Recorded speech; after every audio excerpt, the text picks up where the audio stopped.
Good morning guys, welcome ulit sa channel natin. Dito sa ating side, may kakalikutin tayo ngayon isang stand fan, electric fan. So standard yung kanyang brand.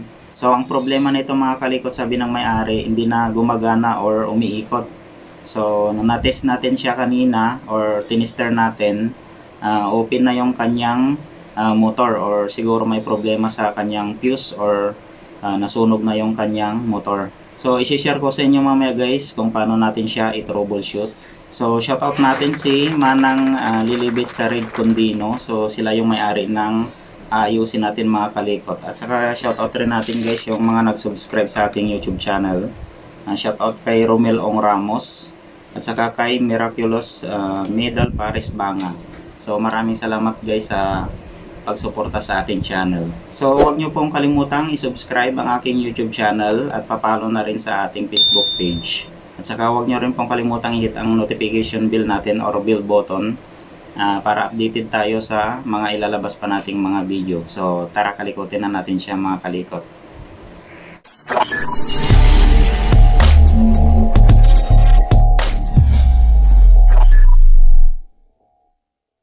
Tanggalin muna natin siya sa kanyang stand mga kalikot.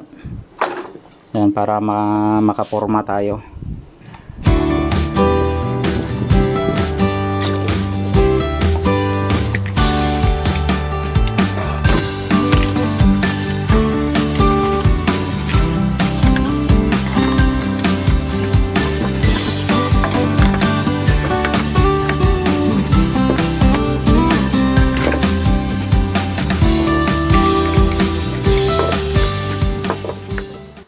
Buksan muna natin tong kanyang likod.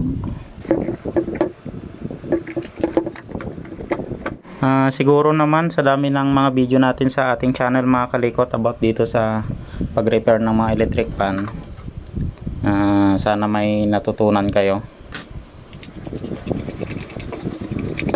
Check agad natin guys yung kanyang cord. So lagi naman nating ginagawa to kapag nagre-repair tayo.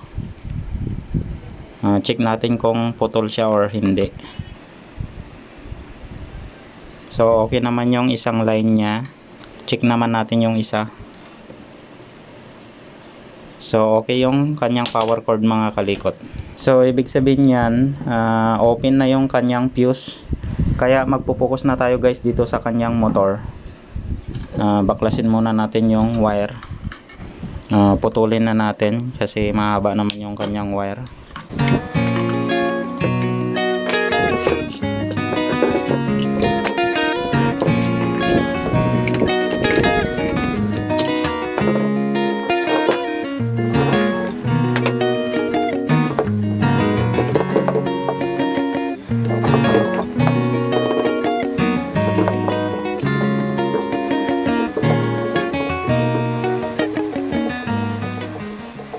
Medyo dahan-dahanin lang natin ang pagtanggal ng mga wire mga kalikot at saka itong kanyang back casing kasi sa katagalan nito malamang malutong na yung kanyang cable tie. Ayan o. So putol na siya, kaya dahan-dahanin natin ang pagtanggal. Baka mapigtas yung kanyang magnetic wire. So diskarte nyo na lang guys kung paano nyo siya dahan-dahanin na tanggalin. So wag nyo siyang biglain na hugutin kasi mahuhugot yung mga wire sa loob. Ayan kagaya nyan. So ayan guys, natanggal na siya. Kapag baklasin nyo mga kalikot, hawakan nyo lang yung mga wire sa loob habang tinatanggal tong back casing nya. Ayan.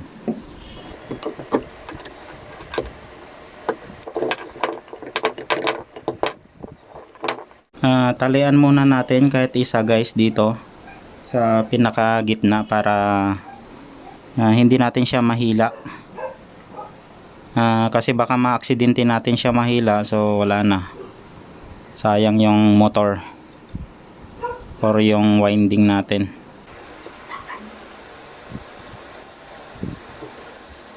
So kahit tinatalayan natin, check nyo rin dito sa baba guys, dito sa malapit sa stator. Baka may nakausling wire dyan, tapos sinigpitan natin, so baka mapuputol din siya. So kailangan check nyo rin. Yan, kahit wag muna natin higpitan. Tapos tanggalin muna natin yung capacitor kasi hindi siya kasya. Hindi natin matatanggal yung motor kapag nandito yung capacitor.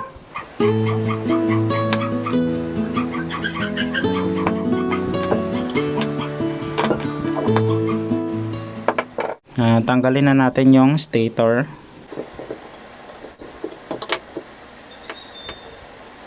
Tanggalin muna natin tong stopper para matanggal natin tong shafting dito sa kanyang casing.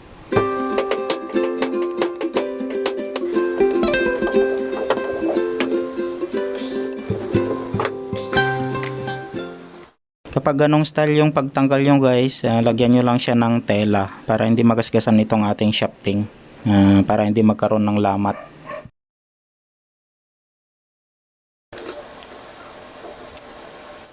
Yan, pwede na natin siyang higpitan kasi nandito naman guys yung kanyang fuse. Yan.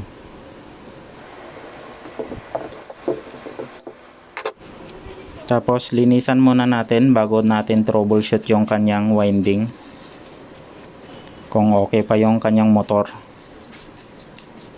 Tapos talian natin siya ng ganito mga kalikot, para pag next time pag magkaroon ng problema, kasi itong nilagay natin na ito, pag tumagal ito guys, lulutong din to, kaya at least may support siya ng tali.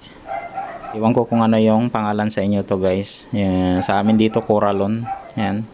So bahala na lang kayo kung anong tawag nyo dito. Nakukuha to guys sa abono or sa mga bigas. Ito yung pinakalak ng sako ng bigas. Yan. So pwede nyo rin kunin yon para pangtali ng kapag nagre-repair kayo ng electric pan. Kapag magtali kayo dito guys, check nyo dito sa baba, baka may nakausling hibla ng winding, so baka maputol natin siya kapag hinigpitan natin yung tali. Kapag ganito kasi yung panali natin or itali natin, mas matibay siya kahit uminit. Ito kasi yung plastic, kapag katagalan lulutong siya. Testerin muna natin yung fuse nya bago natin talian mga kalikot. So ayan, open na talaga yung kanyang thermal fuse. So yun yung problema nya, open na yung kanyang thermal fuse. So papalitan natin siya mga kalikot. Bago natin talian guys, irekta muna natin yung kanyang fuse para ma-check natin kung buo pa tong kanyang motor. So irerekta muna natin yung, or pagbuhulin muna natin yung terminal ng fuse nya, para ma-check lang natin guys kung okay itong kanyang motor.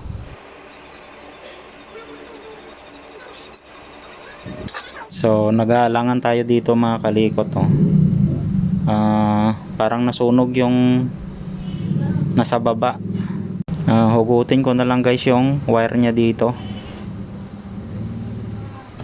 para ma-check lang natin, baka may sunog yung ating winding ayan.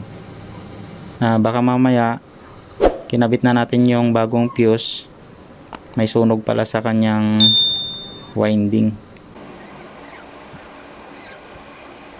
Na-check na natin yung wire ng kanyang fuse, so mukhang hindi naman sunog yung doon sa pinakababa niya na winding. So pagbuhulin na lang natin to guys, yung wire ng ating fuse, irekta natin siya, tapos testerin natin yung motor kung okay pa yung winding nya. Yan, bago natin talian.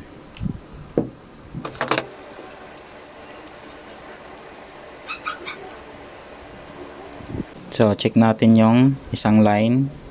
Yan, may reading naman siya mga kalikot, tapos yung black, so okay naman yung red.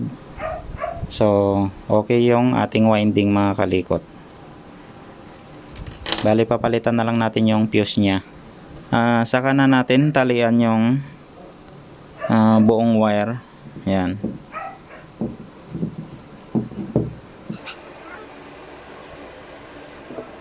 testerin ulit natin mga kalikot. Number 1, so okay naman. Number 2, number 3, yan. So lagyan na lang natin siya ng fuse. Kailangan kapag yung mga malilit na mga spare parts, so kailangan mayroon kayong mga kalikot, lalo na mga fuse ng mga electric fan. So ito na lang ilagay natin. Testerin din natin mga kalikot yung bago nating fuse.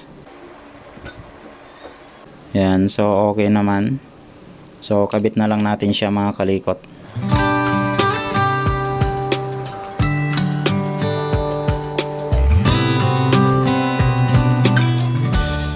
Natapos na natin na set up yung kanyang motor. Ayan guys, oh. Nailagay na rin natin yung kanyang fuse, so natalian na rin natin siya. So i-cleaning na lang natin guys yung kanyang casing, tapos salpak na natin. Ayan.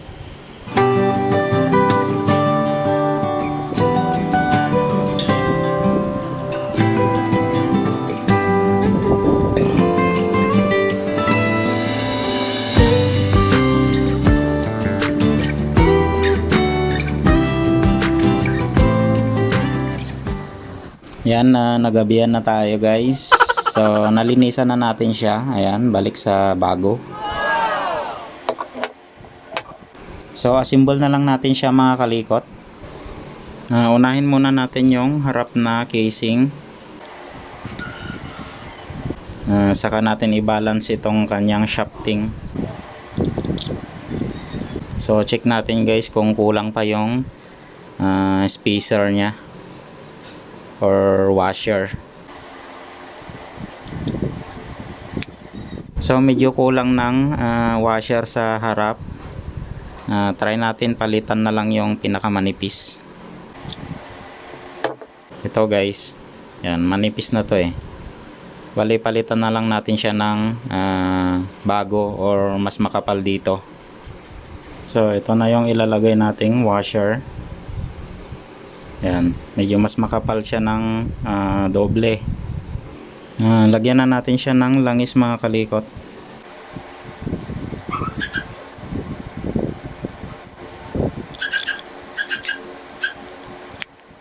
So yan guys, sakto na siya, oh. Tapos lagyan na rin natin ng langis dito sa likod.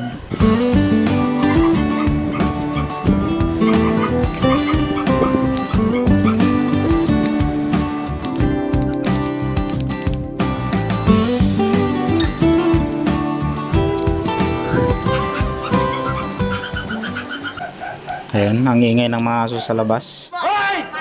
Pinapunganga nyo! Tahiin nyo! Pagpasensyahan nyo na.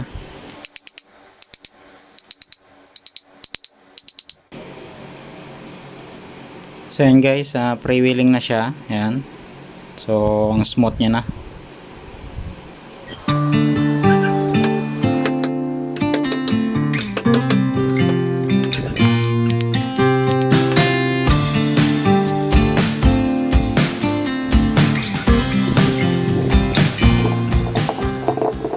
Lagay na rin natin yung kanyang capacitor.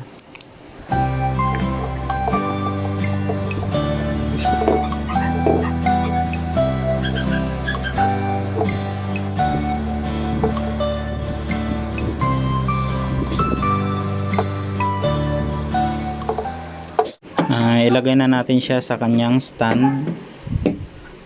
Unahin muna natin guys yung wire niya.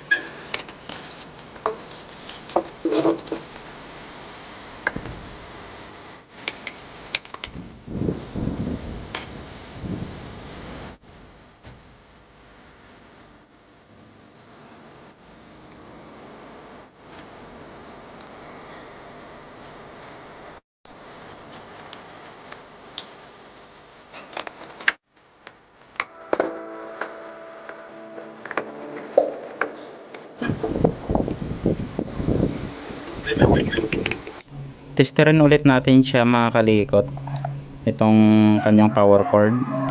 So number 1 natin. So yan guys, may reading siya. Number 2, number 3. So okay yung motor niya. Tapos check rin natin kung grounded siya sa kanyang body. Ayan, so wala naman. Bale, assemble na natin siya sa kanyang stand mga kalikot. Tapos assemble na rin natin yung kanyang frame.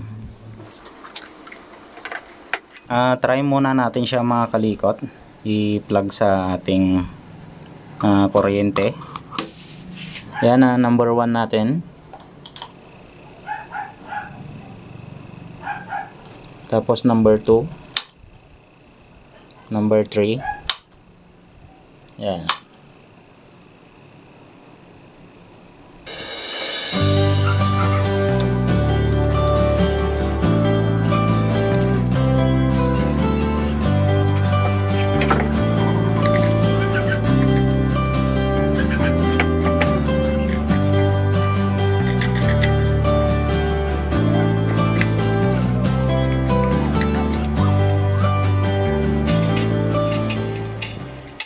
Try na natin siya mga kalikot. Ayun.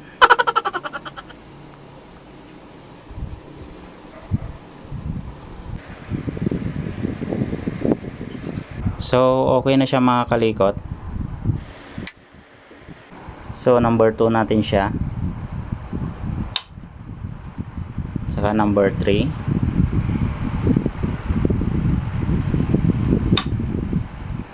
Ayan, okay na lahat mga kalikot. Pagpasensya nyo na lang yung background natin na medyo magulo. So ang mga ginawa natin guys, nagpalit tayo ng fuse. So yun lang yung problema niya. Nalinisan natin yung kanyang frame at saka dun sa loob ng kanyang motor. So buti guys, hindi nasunog yung kanyang winding.